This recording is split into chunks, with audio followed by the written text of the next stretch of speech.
বুদ্ধির ঝাঁপি পর্ব 287-তে আপনাকে স্বাগত বন্ধু।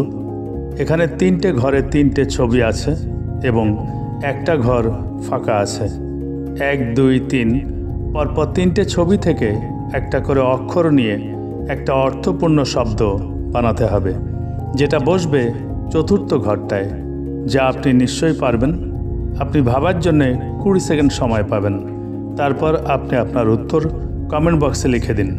আপনার সময় শুরু হচ্ছে এখন।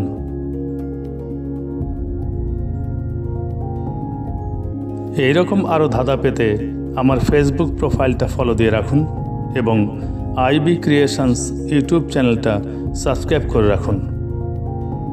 এই পর্বের সঠিক উত্তর আগামী পর্বে জানিয়ে দেওয়া হবে। সময় শেষ। পর্ব 286-র উত্তর শিউলি।